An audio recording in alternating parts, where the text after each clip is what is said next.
For Mark Fenley's story, the hook needs to establish the raw emotional impact of betrayal discovery in a stand-alone moment that precedes Chapter 1's hospital awakening. This hook should center on Mark in a quiet, vulnerable moment when the first hints of Angela's betrayal emerge, perhaps a moment before the attack that put him in the coma. The daily context could be Mark in his home office late at night, discovering suspicious documents Angela has tried to hide regarding insurance policies and property transfers. This creates an everyday setting, reviewing papers in a familiar space, that suddenly becomes the site of devastating emotional revelation. The emotional build would follow Mark's hands trembling as he connects the dots between seemingly innocent documents, recognizing Angela's deliberate forgery of his signature on critical financial papers.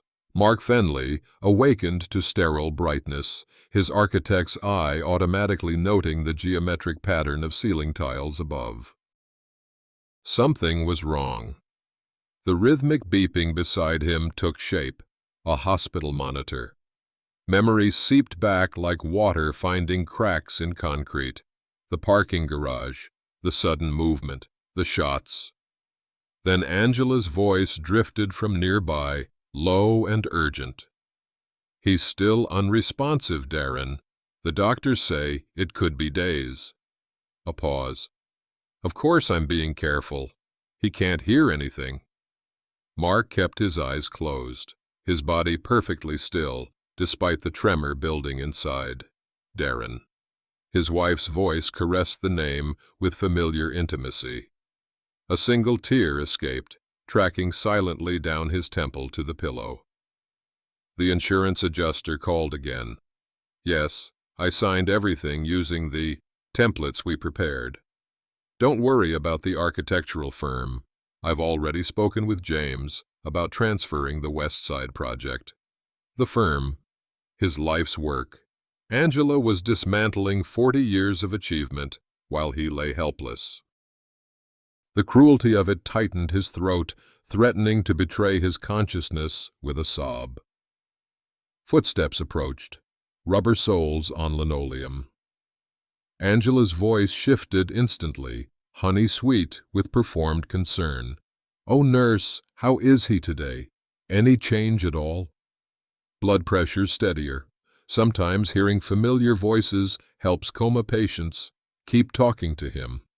"I will, every minute I can. My poor Mark." Her cool fingers brushed his hand. The wedding ring he'd designed himself cold against his skin. "How could you, darlin'?" The thought burned like antiseptic on an open wound. When they were alone again, Mark risked opening his eyes to narrow slits. Angela sat with her back to him, texting rapidly. On the nightstand stood their wedding photo, younger version smiling with decades of trust ahead. Beside it lay papers with what looked like his signature, though his hand hadn't formed those lines. He closed his eyes when Angela turned. The rustle of her designer clothes, the scent of her perfume, once comforting, now nauseating. The grandfather clock at home would be chiming 5, but here time was measured in beeps and shift changes. In the architect's world he'd inhabited, structure meant safety. Now every foundation was revealed as sand. "I'll be back tomorrow, sweetheart," Angela announced to ears she believed unhearing. "The attorney needs those transfer documents for the beach house." Her lips pressed against his forehead, a mockery of tenderness that made his chest constrict. Only when her footsteps faded did Mark allow himself a shuddering breath. The pain wasn't just from 7 bullet wounds. It was from a lifetime of trust shattered more completely than the bones Darren's bullets had found. A different set of footsteps entered, slower, steadier. "Mr. Fenley, I'm Dr. Wright." A penlight flashed across his vision. "Interesting. Your brain activity increases significantly when your wife visits." Almost as if you're listening quite carefully. Mark's heart quickened. Threat or ally? The doctor's perceptive eyes studied his face with professional detachment. "I'll make a note in your chart," she said, writing something Mark couldn't see. "Some things deserve very careful observation, don't they?" Morning sunlight sliced through hospital blinds, painting stark lines across Mark's bed. He'd waited for this moment, Angela's 9 a.m., absence for her coffee break, that lasted precisely 47 minutes. Long enough. "Vital signs stable," the young nurse murmured, adjusting his IV. "Looking better today, Mr. Fenley." Mark waited until her footsteps faded before fully opening his eyes. His hospital room came into sharp focus, the whiteboard with scrawled medical notes, the generic watercolor on the wall, the stack of get-well cards from colleagues who didn't know the truth. The effort of staying motionless while awake had left his muscles cramping, but decades of detailed architectural work had taught him patience. He extended his fingers cautiously, testing control. Pain flared through his chest where bullets had torn paths through flesh. The architect in him calculated structural damage, load-bearing capabilities, necessary reinforcements. His body was just another compromised building requiring assessment. The door opened.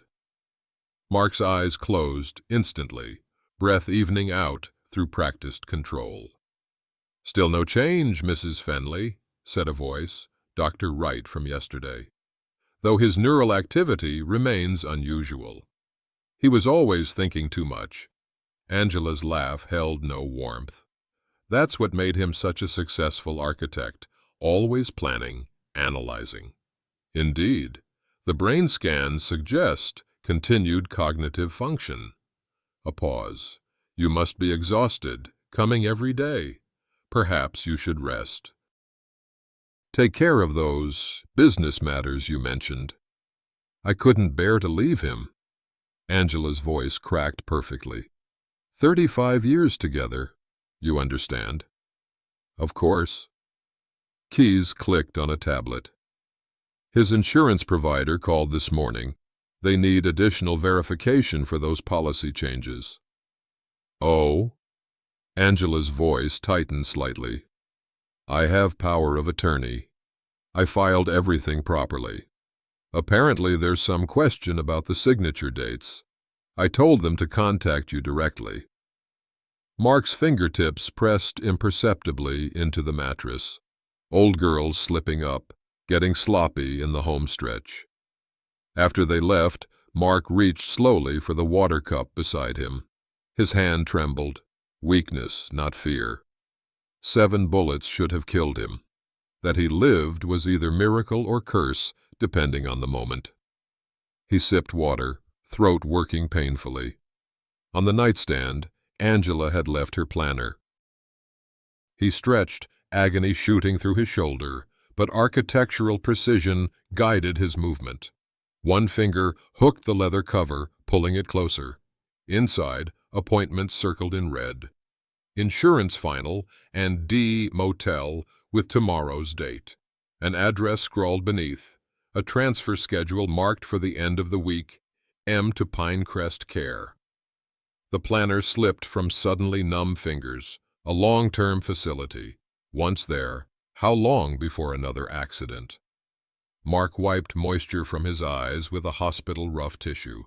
Memories of designing their home, champagne celebrations at project completions, whispered plans for retirement, all lies built on a facade more false than any he'd ever drafted. Footsteps approached. Mark returned the planner, resumed his position of unconsciousness, but behind closed lids his architect's mind had already begun drafting new blueprints, not for buildings, but for survival. "Try again, Mr. Fenley."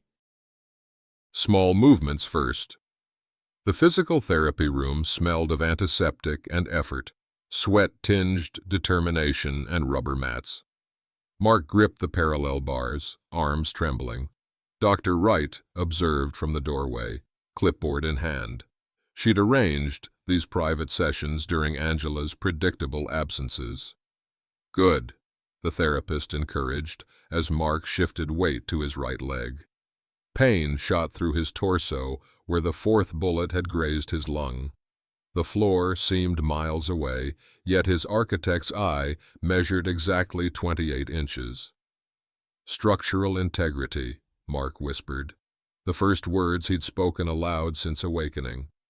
His voice sounded foreign, sandpaper on stone. What's that? The therapist steadied his elbow. Old habit. Assessing. Foundation strength. Each word cost effort, but the blueprint in his mind was clear. Recover enough strength to escape before the transfer to Pinecrest. Dr. Wright approached when the therapist stepped away. Your progress is remarkable considering most people with 7 gunshot wounds don't stand so soon. Most people, Mark's breath hitched, don't have the motivation. She lowered her voice. I've noted discrepancies in your wife's accounts of the accident, and your insurance company called again about policy changes dated while you were comatose. Mark's eyes met hers directly. The moment stretched between them, assessment, calculation, decision. My wife has excellent drafting skills, he finally said, though her signatures lack architectural precision. Dr. Wright's expression remained neutral, but understanding passed between them. The transfer to Pinecrest is scheduled for Friday morning. Your wife was quite insistent about the timing. Was she? Mark's fingers tightened on the metal bar. 35 years of marriage translated Angela's urgency clearly. Darren was impatient. The motel rendezvous in her planner suddenly made sense. Once Mark was secured in Pinecrest, they would celebrate their freedom. A tear escaped despite his control, tracking down his stubbled cheek. Not for lost love. That grief had hardened to resolve, but for lost time. Decades invested in a partnership revealed as performance. He lowered himself back to the wheelchair, muscles quivering. Through the therapy room windows, he could see the hospital garden, where elderly patients sat enjoying rare November sunshine.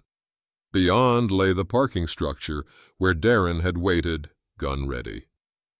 I need to review your chart before the transfer, Dr. Wright said conversationally. Some irregularities need documentation. Perhaps tomorrow, during your wife's morning absence. Mark nodded slightly. I appreciate thorough documentation. After she left, he wheeled himself to the window, the motion awakening fresh pain. Across the garden, a couple walked arm in arm, weathered faces turned toward each other with genuine affection. The sight tightened his throat more than any physical therapy strain. The grandfather clock at home would be chiming 3. Angela would be meeting with James from the firm, transferring the West Side project, his legacy project, to her control. The betrayal expanded beyond personal to professional, beyond heart to life's work. He returned to his room, transferred himself to bed through gritted teeth. The effort left him sweating but satisfied. Progress, just enough to attempt what must come next. A nurse entered with medication. Your wife called. She'll be bringing dinner tonight instead of visiting this afternoon. Some meeting ran long. Mark closed his eyes, feigning drug-induced sleep. In the darkness behind his eyelids, Friday's transfer loomed. The deadline that would determine whether his story ended in murder or justice. The clock ticked on. Darkness had fallen hours ago. The hospital corridor lights dimmed to night settings, casting Mark's room in shadows, punctuated by the electronic glow of monitors. He lay perfectly still, measuring Angela's breathing as she dozed in the recliner beside his bed. This was his chance. Her evening visit had been brief, but revealing. "Just checking in before meeting the contractor about selling the house," she'd explained, kissing his forehead while he feigned sleep. "Rest well, darling. Only 2 days until Pinecrest." The endearment tasted of ash. Now her designer purse sat within reach, partially open. Inside lay her phone, the repository of evidence he needed. Mark eased himself upright, muscles protesting after days of pretended immobility. Each movement required architectural precision, shifting weight to avoid creaking bed springs, distributing balance to minimize pain. 7 bullets had torn through his body, but his hands remained steady. Hands that had drafted award-winning structures now reached for proof of his planned destruction. Angela's breathing remained deep and regular, the untroubled sleep of someone who believed victory assured. Her phone unlocked with her birth date, a password she'd never changed. A rookie error. Then again, she'd never credited him with the observational skills that made him a renowned architect. "Always underestimated the old man's eye for detail, didn't you, darling?" The glow illuminated his face as he navigated to her messages. There it was, a conversation thread with D, stretching back 7 years. 7 years of betrayal during their 35-year marriage. The timestamp on the first romantic message coincided with his winning the Architectural Achievement Award, his greatest professional triumph paired with the beginning of her greatest deception. Mark's throat constricted as he scrolled through years of intimacy between his wife and the man who'd put 7 bullets in his body. "Insurance looks solid," read a recent text from Darren. "Once he's in Pinecrest, nobody questions complications in recovery for a man his age." "Friday motel celebration still on," Angela had replied. "After transfer complete, 2 p.m. Moisture blurred his vision, but Mark blinked it away. No time for tears. He photographed key messages using the camera he'd convinced a sympathetic night nurse to smuggle in. Architectural training had taught him the value of documentation, evidence as structural support for the case he was building. He moved to her email next. There they were. Correspondence with the insurance company, policy changes tripling his death benefit with Angela as sole beneficiary. Forms with his forged signature, dated during his coma. Emails to James at the firm, instructions for transferring project control as Mark requested.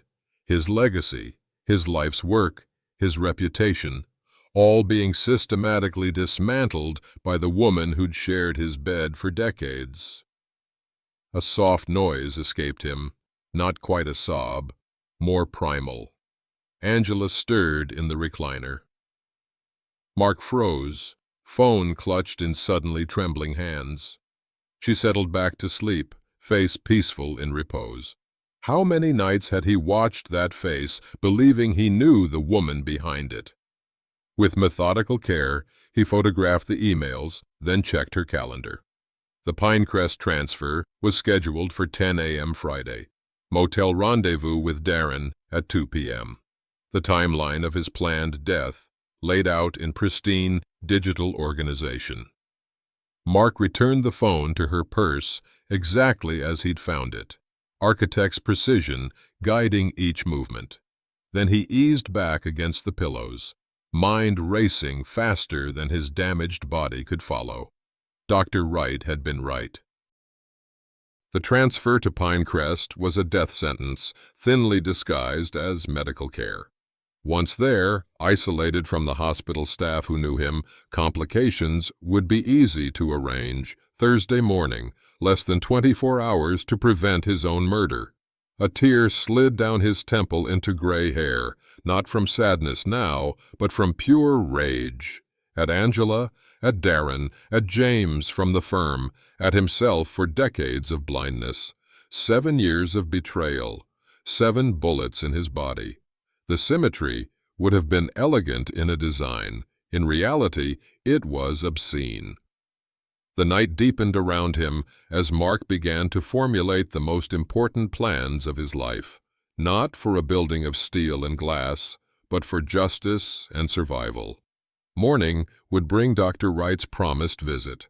Together, they would draft the final blueprints. Again, Mr. Fenley. Just one more step. Mark's legs buckled beneath him. The parallel bars dug into his palms as he fought to stay upright, sweat beading on his forehead. The physical therapy room swam before his eyes. Bright lights, encouragement posters, equipment that promised recovery he didn't have time to complete. "Can't," he gasped, the architect's precision of his mind betrayed by his body's weakness. Tomorrow was the transfer, hours remaining, not days. "You've made remarkable progress," the therapist said, helping him back to the wheelchair. "Most people couldn't stand it all after such trauma. Most people weren't fighting to escape their own murder." "We're done for today," Dr. Wright announced from the doorway. She waited until the therapist left before approaching. "Your wife submitted the final transfer paperwork. The ambulance is scheduled for 10 a.m. tomorrow." Mark gripped the wheelchair arms. "Need to show you something." Dr. Wright checked the hallway before closing the door. "The night nurse mentioned your research."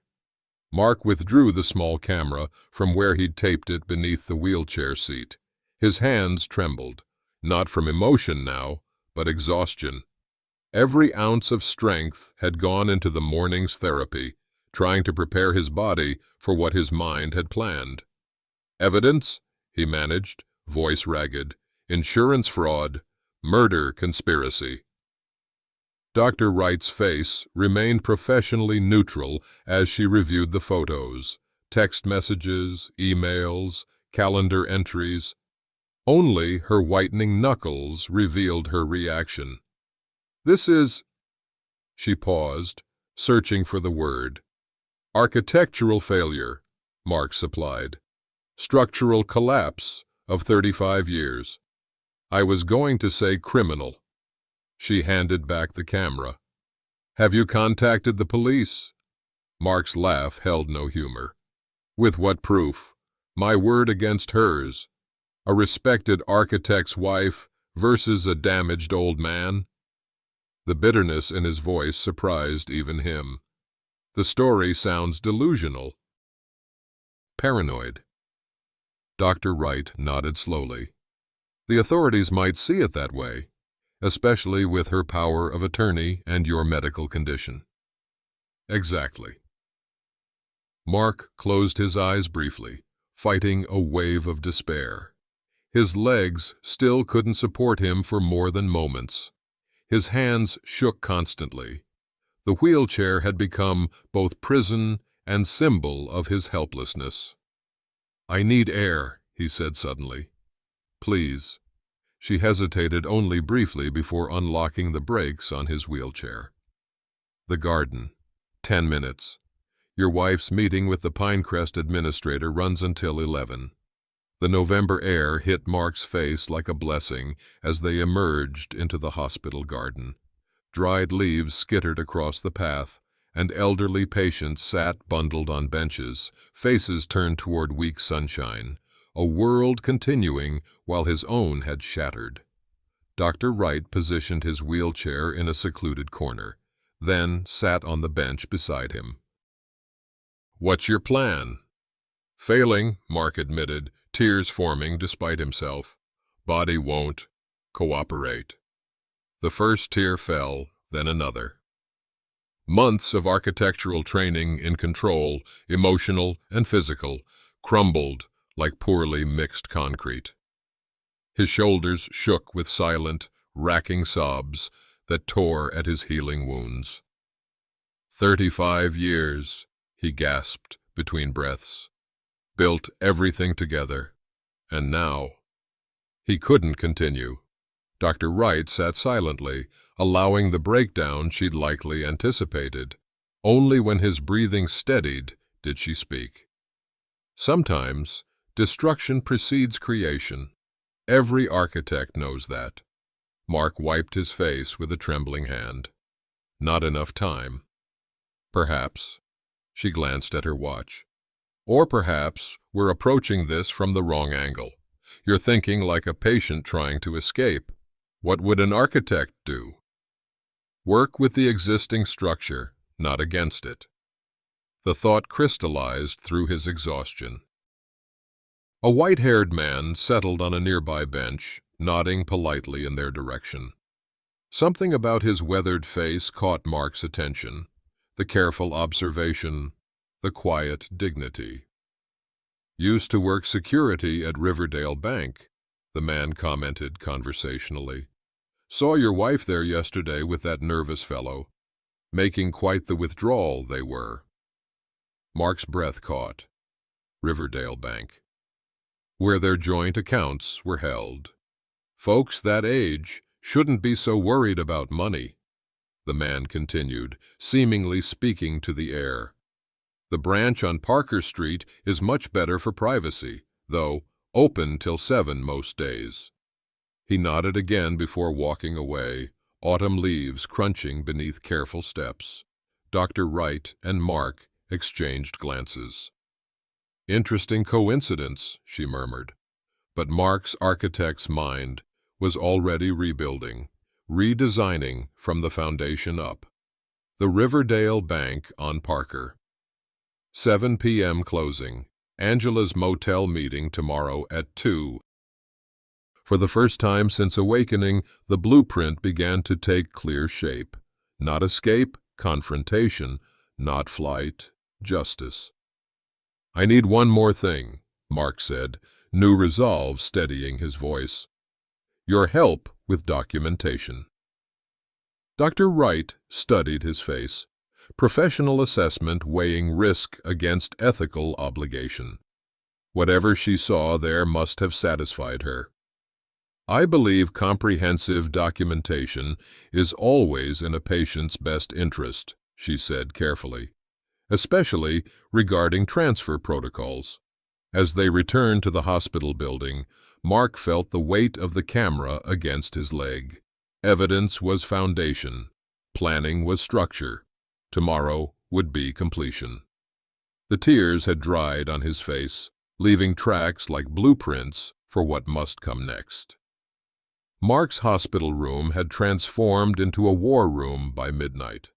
Dr. Wright had arranged for a private suite to prepare for tomorrow's transfer, providing the sanctuary they needed.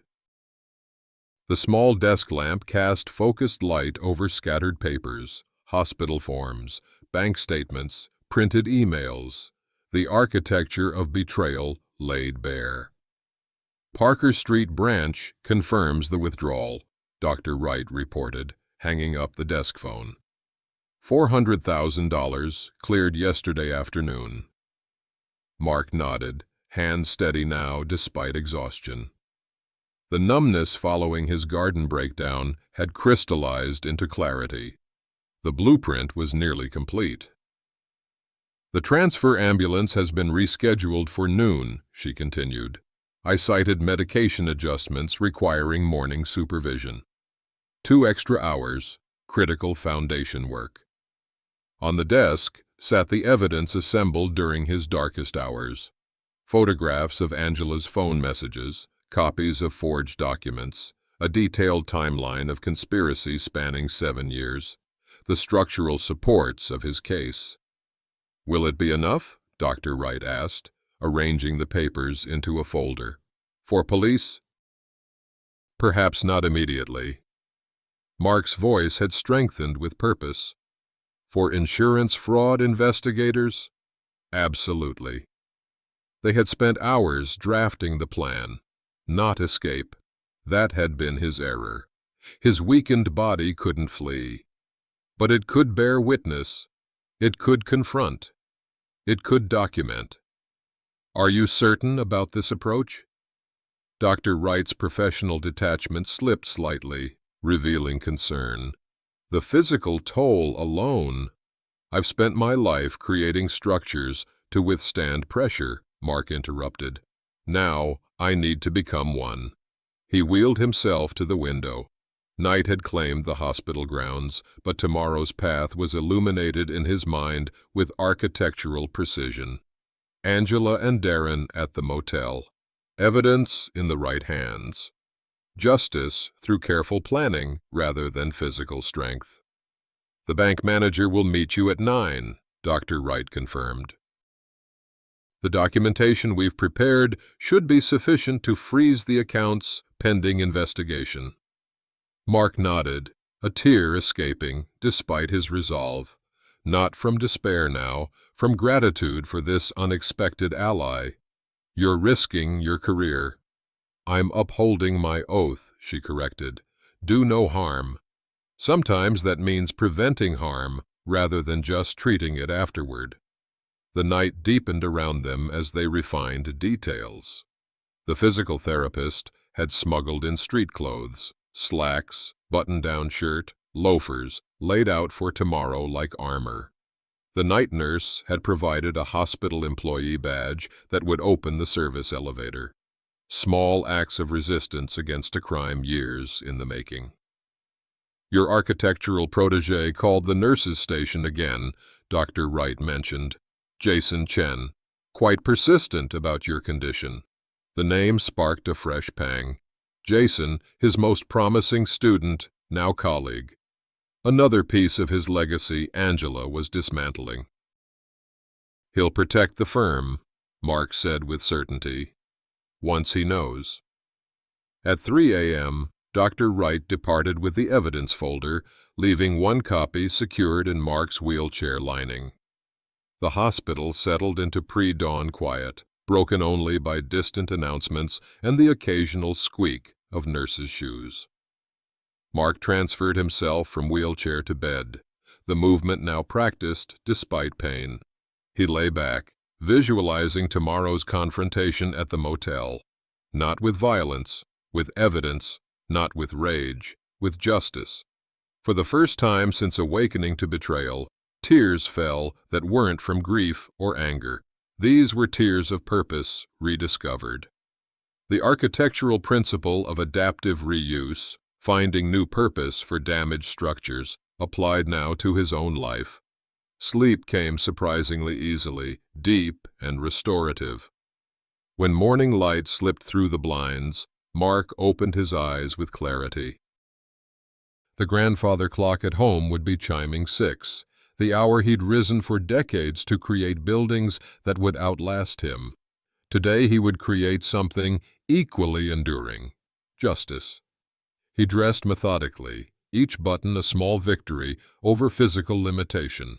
The shirt hung loosely on his frame, weight lost to trauma and hospital food. But his eyes in the bathroom mirror showed something regained: determination, purpose, dignity. A knock announced Dr. Wright's arrival. She entered with a wheelchair and folder. Bank accounts frozen, she reported. Police report filed regarding the insurance fraud. Pinecrest administrator informed of potential issues with the transfer. Foundation work, completed according to specifications. And Angela? Mark asked, settling into the wheelchair. Called 20 minutes ago. Transfer still expected at noon. She'll meet the ambulance at Pinecrest. Dr. Wright checked her watch. Which gives us exactly 3 hours before she realizes you're not coming. Mark nodded, feeling the weight of the evidence folder beneath him. 35 years of marriage had ended the moment he'd heard Angela speak Darren's name. Today would simply formalize that ending and ensure justice for the attempted murder of not just his body, but his legacy. I'm ready, he said, hands steady on the wheelchair arms. As Dr. Wright pushed him toward the service elevator, Mark felt the strange lightness that came with absolute clarity of purpose. The hallways fell away behind them, hospital boundaries dissolving. Ahead lay confrontation, justice, and perhaps, though he hardly dared consider it, a future rebuilt from ruins. Mark's hospital room had transformed into a war room by midnight. Dr. Wright had arranged for a private suite to prepare for tomorrow's transfer. providing the sanctuary they needed. The small desk lamp cast focused light over scattered papers, hospital forms, bank statements, printed emails. The architecture of betrayal laid bare. Parker Street branch confirms the withdrawal, Dr. Wright reported, hanging up the desk phone. $400,000 cleared yesterday afternoon. Mark nodded, hands steady now despite exhaustion. The numbness following his garden breakdown had crystallized into clarity. The blueprint was nearly complete. The transfer ambulance has been rescheduled for noon, she continued. I cited medication adjustments requiring morning supervision. 2 extra hours. Critical foundation work. On the desk sat the evidence assembled during his darkest hours. Photographs of Angela's phone messages, copies of forged documents, a detailed timeline of conspiracy spanning 7 years. The structural supports of his case. Will it be enough? Dr. Wright asked, arranging the papers into a folder. For police? Perhaps not immediately. Mark's voice had strengthened with purpose. For insurance fraud investigators? Absolutely. They had spent hours drafting the plan, not escape. That had been his error. His weakened body couldn't flee. But it could bear witness. It could confront. It could document. Are you certain about this approach? Dr. Wright's professional detachment slipped slightly, revealing concern. The physical toll alone. I've spent my life creating structures to withstand pressure, Mark interrupted. Now I need to become one. He wheeled himself to the window. Night had claimed the hospital grounds, but tomorrow's path was illuminated in his mind with architectural precision. Angela and Darren at the motel. Evidence in the right hands. Justice through careful planning rather than physical strength. The bank manager will meet you at 9, Dr. Wright confirmed. The documentation we've prepared should be sufficient to freeze the accounts pending investigation. Mark nodded, a tear escaping despite his resolve. Not from despair now, from gratitude for this unexpected ally. You're risking your career. I'm upholding my oath, she corrected. Do no harm. Sometimes that means preventing harm rather than just treating it afterward. The night deepened around them as they refined details. The physical therapist had smuggled in street clothes, slacks, button-down shirt, loafers, laid out for tomorrow like armor. The night nurse had provided a hospital employee badge that would open the service elevator.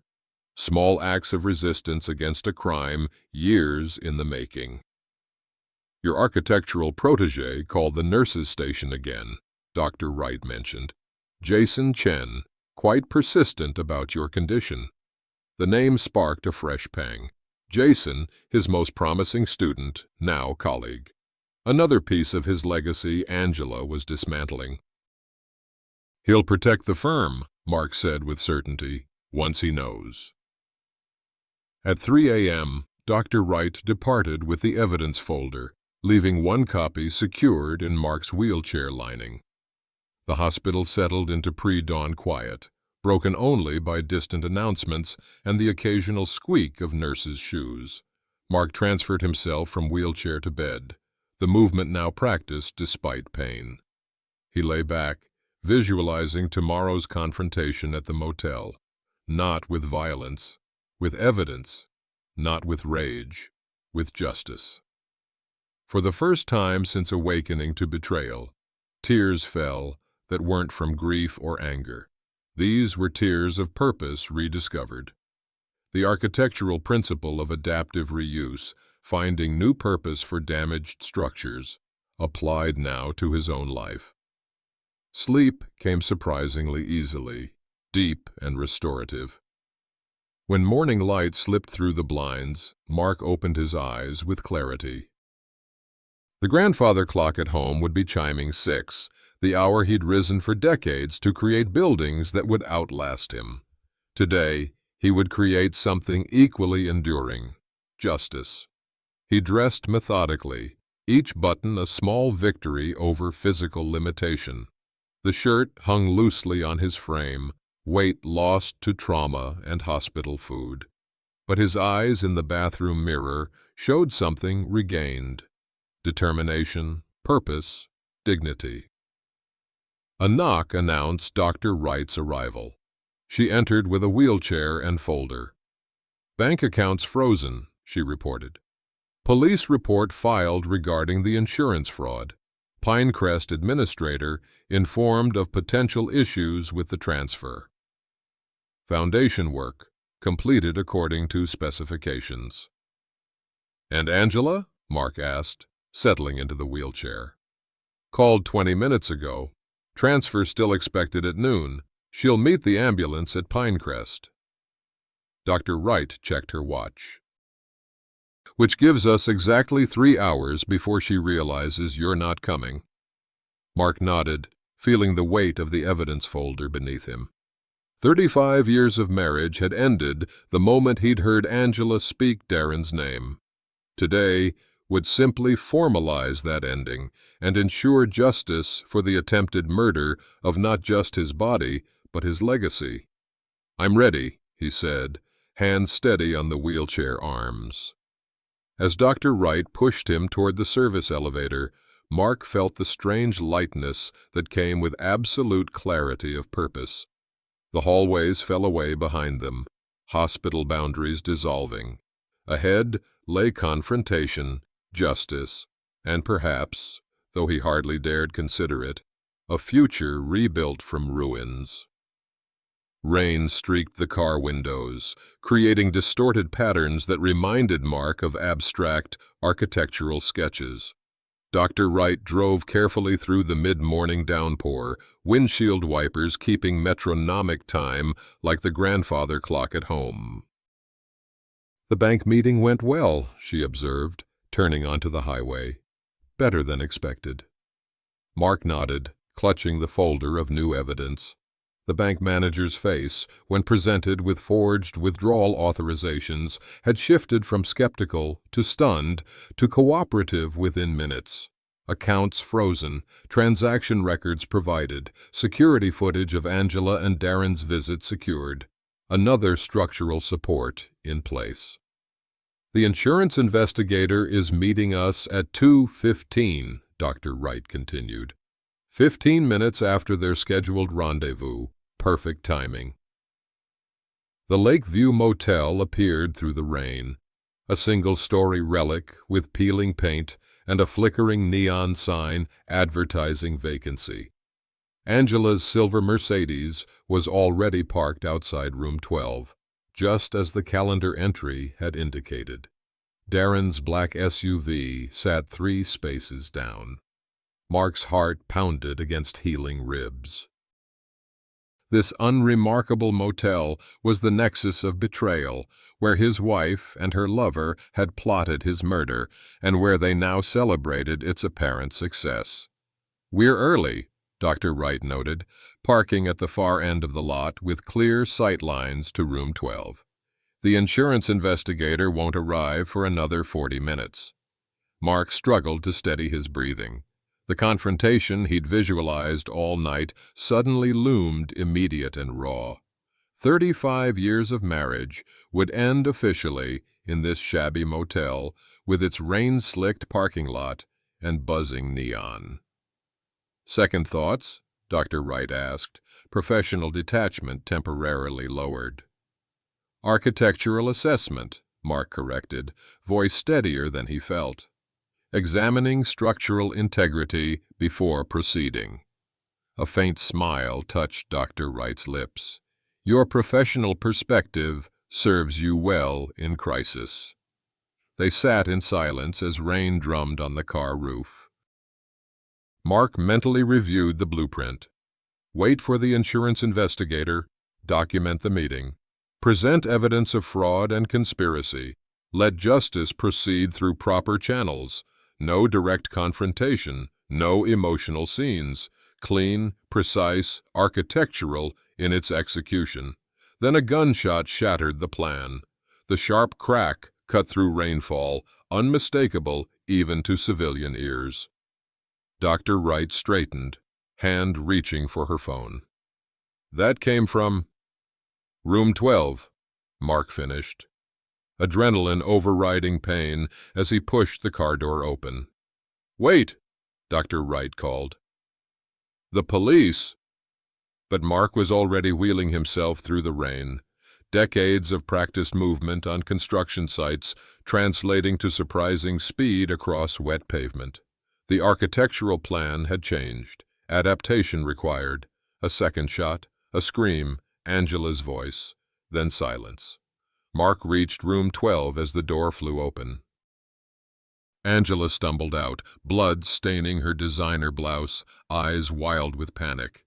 She froze when she saw Mark, wheelchair-bound in the rain, very much alive. "Mark?" Disbelief shattered her composure. "You're supposed to be at Pinecrest?" He finished, rain soaking through his shirt. "Waiting for complications to arise?" Color drained from her face. Behind her, through the open door, Mark glimpsed Darren sprawled on the motel room floor, a spreading crimson stain on his chest. The gun lay between them, gleaming dully in the motel room light. "He wanted all the money," Angela gasped, clutching her bleeding arm. "Said I was liability, knew too much. When I got the call, you hadn't arrived at Pinecrest." Police sirens wailed in the distance. Dr. Wright appeared beside Mark, phone in hand, rain plastering her hair to her face. "Authorities are 3 minutes out," she reported calmly. "Ambulance as well." Angela's eyes darted between them, calculation replacing shock. The performance resuming. "Thank God you're here, Mark. Darren attacked me. I had no choice." "Don't!" The word cut through her manufactured narrative. 7 years, Angela. 7 bullets. All documented. He patted the waterproof folder secured beneath his wheelchair seat. "The insurance fraud investigation starts today. Bank accounts already frozen." Her face contorted, the mask slipping completely. "You were never supposed to wake up." The raw truth of it hung between them as police cars skidded into the parking lot, lights flashing blue and red against the rain. Mark felt a strange calm descend. The confrontation had unfolded differently than planned, messier, more dramatic. But the outcome remained the same. Justice would proceed, not through his direct action, but through the self-destruction of those who had betrayed him. As officers approached, weapons drawn, Mark exchanged a glance with Dr. Wright. Her slight nod confirmed what he already knew. This chapter was ending. What followed would be up to him. Trust shattered beyond repair. Sometimes the only way forward is through the wreckage, finding strength in what remains. The rain continued to fall, washing away old plans and clearing ground for new foundations. The county courthouse hummed with whispered conversations that echoed off marble floors and wood-paneled walls. Mark sat in his wheelchair at the back of the crowded hearing room, Dr. Wright beside him, as the preliminary hearing for Angela Fenley entered its second hour. "The state presents Exhibit 27, the prosecutor announced, bank records indicating withdrawal of $400,000 using forged authorization. Angela sat with perfect posture at the defense table, hair styled, outfit immaculate despite 3 weeks in county lockup. The performance continued, now for judge and jury instead of hospital staff. Only the occasional tremor of her hand revealed the fractures in her composure. Mark watched with the detached interest of an architect studying a demolition. The structure of their marriage had already collapsed. This was merely documenting the debris. The defendant faces charges of conspiracy to commit murder, attempted murder, insurance fraud, and forgery, the prosecutor continued, arranging documents with methodical precision. The state will prove that Angela Fenley, in cooperation with the deceased Darren Sloan, orchestrated the shooting of her husband, forged financial documents during his hospitalization, and planned further harm upon his transfer to long-term care. Flash bulbs occasionally popped from the press section. The case had become a minor sensation. Prominent architect, socialite wife, lover's death, hospital escape, headlines that reduced 35 years to sensational snippets. "You're doing well, Doctor," Wright murmured as the judge called a 15-minute recess. "Your testimony yesterday was compelling." Mark nodded, fingering the lapel of the suit Jason had brought him. His protégé sat several rows ahead, taking detailed notes. The architectural firm was saved. Jason had discovered James's complicity with Angela and removed him before significant damage occurred. Another foundation secured. During the recess, Mark wheeled himself into the courthouse hallway, needing space from the proceedings. Physical therapy had strengthened his arms, though his legs remained weak. The doctors were optimistic about eventual walking with assistance. The body, like a damaged building, could be renovated with proper support. "Mr. Fenley?" He turned to find Margaret Donovan, his longtime neighbor, approaching with determined steps despite her 70 years. "I've been following the case," she said, settling beside him on a bench. "Retired judge myself." "They've got her dead to rights." Mark nodded, unsurprised by her assessment. Margaret had always been perceptive, her gardening hobby providing perfect observation points for neighborhood activities. 35 years, she mused, shaking her head. "You never really know someone, do you?" The question hung between them, profound in its simplicity. A tear escaped before Mark could prevent it, tracking down his cheek in the safety of this quiet courthouse corner. "No," he agreed, voice rough. "You design a life together, believing the blueprints are mutual." Margaret patted his hand, weathered fingers gentle on his. "What will you do after? The house holds too many memories, I'd think." The question had occupied his nights at the rehabilitation center where he now stayed. The family home, once sanctuary, now felt contaminated by deception. "I've been drawing again," he admitted. "Not buildings this time, just possibilities." The bailiff called for reconvening. Mark wheeled himself back into the courtroom, positioning near the aisle for a quick exit if needed. Angela's eyes found him as she returned, something unreadable flickering across her perfect features. Recognition? Regret? More likely calculation. The prosecutor called the insurance investigator, who testified about policies altered during Mark's coma. Then the bank manager detailed the withdrawn funds and forged signatures. The evidence mounted like building materials, creating a structure of guilt that even the most talented defense couldn't dismantle. When Angela took the stand in her own defense, Mark watched the performance with architectural appreciation. Her tears appeared genuine, her story of manipulation by Darren almost believable. The practiced vulnerability, the apparent fragility, all carefully constructed over decades of marriage. "I never wanted to harm Mark," she insisted, voice breaking perfectly. "Darren controlled everything. I was afraid." Only Mark could see the deliberate construction of her narrative, recognizing techniques she'd employed throughout their marriage. The trembling lip, the strategic pause, the downcast eyes that lifted at precisely the right moment. The jury wouldn't acquit.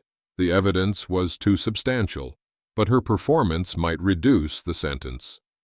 Another calculated design. As court adjourned for the day, Jason approached. "The West Side project is back on track," he reported. "Clients are staying with the firm. Your reputation is intact. Professional legacy preserved. One victory among losses." Outside, rain had begun again, gentle and cleansing, unlike the downpour at the motel. Mark paused beneath the courthouse overhang, watching droplets create patterns on marble steps. "Dinner?" Dr. Wright suggested, appearing beside his wheelchair. Their professional relationship had evolved into friendship during the weeks of rehabilitation and legal proceedings.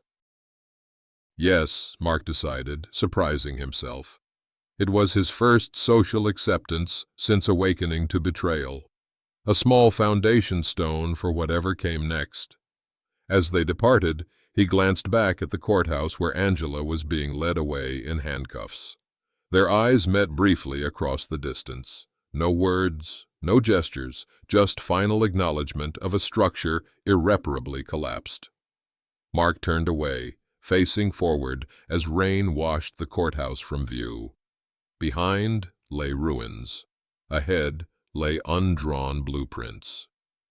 6 months later, Mark stood unassisted on the observation deck of the harbor lighthouse, sea breeze ruffling his silver hair. The cane leaned against the railing, present but unused for the moment. Small victories measured progress these days. Below, waves broke against shoreline rocks, constant motion against unchanging foundations.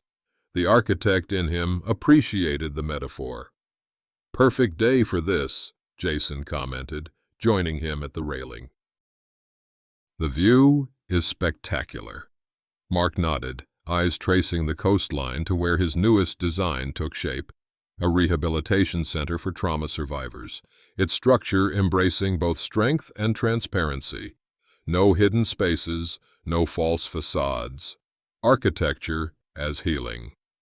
"The southeast support columns arrived this morning," Jason reported. "Construction remains on schedule." "Good." Mark's voice carried easier now, body and spirit finding new equilibrium.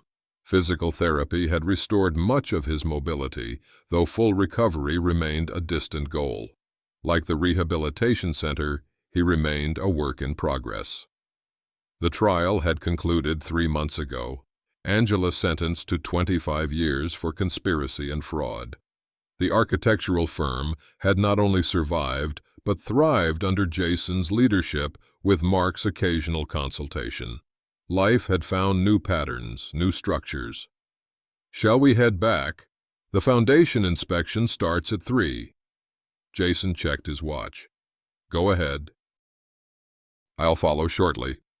Mark needed this moment alone, this quiet acknowledgement of transition. When Jason departed, Mark withdrew an envelope from his jacket pocket. Angela's latest letter from prison. Monthly correspondence had become her newest performance, filled with apologies and explanations he neither believed nor required. He placed it unopened into the small metal trash container. Another ritual of release. From his other pocket, he removed the wooden box that had arrived that morning. Inside lay his wedding band, returned by Angela's attorney as part of the final divorce settlement.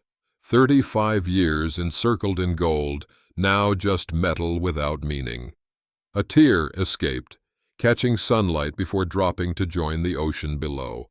Not for what was lost, that grief had been exhausted months ago, but for what remained possible despite everything. Mark closed the box and pocketed it. Perhaps someday it would become part of an art installation about transformation. Or perhaps it would simply remain stored away, an artifact of previous construction. His phone vibrated with a text from Dr. Wright. Eleanor now, after months of friendship that hinted at potential for more. "Dinner still on for 7? The simple question carried comfortable familiarity. "Looking forward to it," he replied, smiling slightly. Unexpected foundations sometimes proved the most enduring. The lighthouse keeper emerged from the stairwell. "Closing up in 5 minutes, sir." Mark nodded, retrieving his cane. The descent required careful navigation, each step intentional. Like recovery, like rebuilding. Outside, he paused to appreciate the rehabilitation center's emerging skeleton against the coastline. The design incorporated elements from his most successful buildings while introducing innovations that reflected his changed perspective. Spaces that supported vulnerability while celebrating strength. Architecture that acknowledged damage while enabling renewal. His car waited in the parking lot, modified for his current needs but standard enough to restore dignity. Independence reclaimed through adaptation. As he drove toward the construction site, Mark reflected on the peculiar grace that had emerged from devastation. 7 bullets had torn through his body. 7 years of betrayal had destroyed his marriage. Yet here he stood, creating again, breathing again, living again. At a stoplight, he caught his reflection in the rearview mirror. The face had aged, lines deepened by pain and revelation.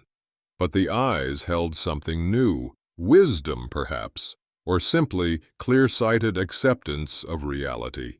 The architectural assessment complete, possibilities identified, reconstruction underway. The lighthouse disappeared from view as he rounded the coastal curve, its structure no longer needed for navigation. Ahead lay the rehabilitation center, its foundation solid, its framework rising toward completion. Mark smiled, a tear of different quality tracking down his weathered cheek. Not all structures were meant to last forever. Some served their purpose and gave way to new designs, new possibilities, new life. The blueprint continued to unfold. Folks, we've all felt that moment when the world stops turning, when trust, built over decades, shatters like fine crystal on hard tile. That first tear that escapes, despite your best efforts, running hot down your cheek while your heart struggles to make sense of betrayal. Remember Mark sitting in that sterile hospital room, the beeping monitors marking time, as he realized the person who should have protected him most was orchestrating his destruction. That could have been any of us, couldn't it? Truth is, betrayal comes to most doorsteps eventually. Maybe not as dramatic as bullets and forged signatures, but just as devastating in the quiet hours when you're alone with your thoughts.